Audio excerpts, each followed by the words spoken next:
안녕하세요. 책나윤입니다. 저는 아들을 키우면서 육아책이나 교육서를 지금까지 100권 넘게 읽었는데요. 오늘 소개해드릴 이 책을 읽고 깜짝 놀랐어요.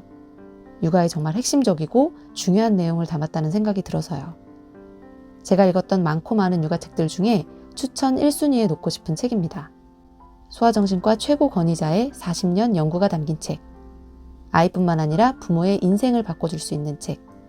부모의 내면이 아이의 세상이 된다입니다. 부모가 아이의 뇌발달과 성장에 얼마나 중요한 영향을 미치는지, 부모들이 무엇을 어떻게 해주면 좋을지 오늘의 육아책 5분 요약에서 자세히 설명해 드릴게요. 아이들의 미성숙한 뇌는 사회적 경험에 매우 민감해서 부모가 만들어주는 가정 환경과 경험이 뇌의 생물학적 구조에 직접적인 영향을 미친다. 부모는 아이들의 자라나는 뇌를 능동적으로 조각하는 존재다. 뇌는 뉴런이 성장하고 새롭게 연결되면서 발달합니다. 이러한 뉴런의 연결 방식은 대부분 유전적으로 결정되지만 경험이 유전자 활성화와 뉴런의 연결 과정에 영향을 미친다고 작가는 말합니다. 부모가 아이에게 만들어주는 환경과 경험이 아이의 뇌 발달에 중요한 역할을 한다는 이야기죠. 환경과 경험은 양육자와의 안정적 애착 관계와 상호작용에 영향을 받습니다. 안정적 애착은 부모가 자신의 어린 시절의 경험을 얼마나 잘 받아들이고 있는지와 밀접하게 연관되어 있어요. 부모의 유년기의 경험이 좋든 좋지 않든 그건 괜찮아요. 다만 부모가 그것을 바르게 이해하고 받아들이고 있는지가 중요합니다. 스스로의 삶을 이해하면 다른 사람도 더 이해할 수 있고 다양한 경험에 마음을 열 수 있다고 책은 말합니다. 부모가 육아를 하기에 앞서 먼저 자기 자신을 이해해야 하는 이유입니다. 부모가 자신의 삶을 이해하는 것은 중요하다. 자녀와 정서적으로 연결되고 유연한 관계를 맺을 수 있는 능력이 거기에 달렸기 때문이다. 이제 부모가 무엇을 어떻게 해야 하는지 이어서 설명해 드릴게요. 아이들은 부모의 무의식적인 감정과 미해결 문제를 투사하는 대상이 되기 쉽다. 자기 성찰과 함께 마음이 변화할수록 자녀와의 경험 또한 바뀌는 것을 느낄 것이다. 가장 우선이 되어야 할 것은 부모의 자기 성찰입니다. 자신의 어린 시절을 돌아보고 내 어린 시절의 이미지나 감정, 기억이 성인이 된 나에게 어떤 영향을 미치고 있는지 살펴보는 거예요.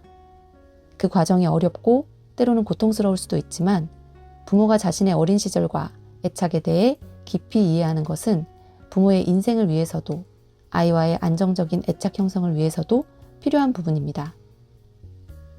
해결책은 견딜 수 없을 것 같은 감정에 마음을 열고 그것을 직면하는 능력에 달려있다. 그렇다면 안정적 애착은 어떻게 만들어 나가는 것일까요? 반응적이고 협력적인 의사소통과 일관성이 필요합니다. 반응적 의사소통은 아이가 신호를 보냈을 때 마음을 담아 즉각적으로 반응해 주는 거예요. 마음과 진심을 담는 것이 포인트입니다. 협력적인 의사소통은 탐구, 이해, 유대의 순서로 진행되죠. 이해와 유대에 집중하셔야 합니다. 기본적으로 아이를 살피고 아이의 감정을 이해하고 유대를 맺으며 대화할 수 있도록 노력해야 한다는 거죠.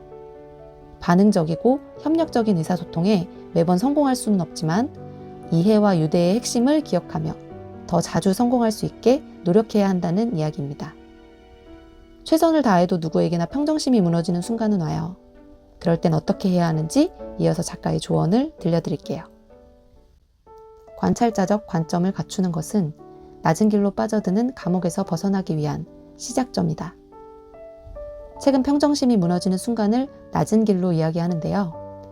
낮은 길에 들어섰을 때 자신을 돌아보는 것이 낮은 길에서 빠르게 벗어나는 해결책이고 낮은 길에 들어서는 빈도를 줄일 수 있는 방법이라고 작가는 말합니다.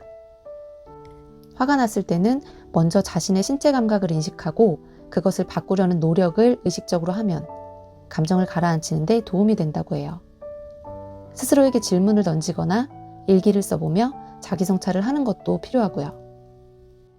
내 내면에 해결되지 않은 문제를 두려워하지 말고 맞서서 극복해내는 것이 중요합니다. 자녀와의 관계에서 오해와 균열은 필연적이다.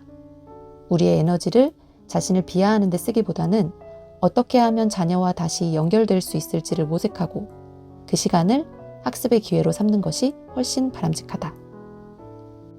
아이에 대한 미안함과 스스로에 대한 자책보다는 평생에 걸쳐 배워나가겠다는 생각으로 적극적이고 긍정적으로 육아를 대하는 현명한 자세가 필요합니다.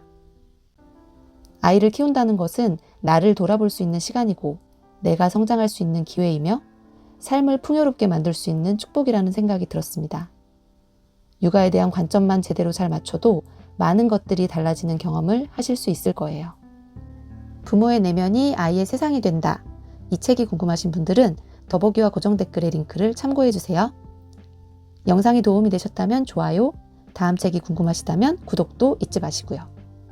이어질 육아책 5분 요약도 기대해주세요. 이 세상 모든 부모님들을 응원합니다.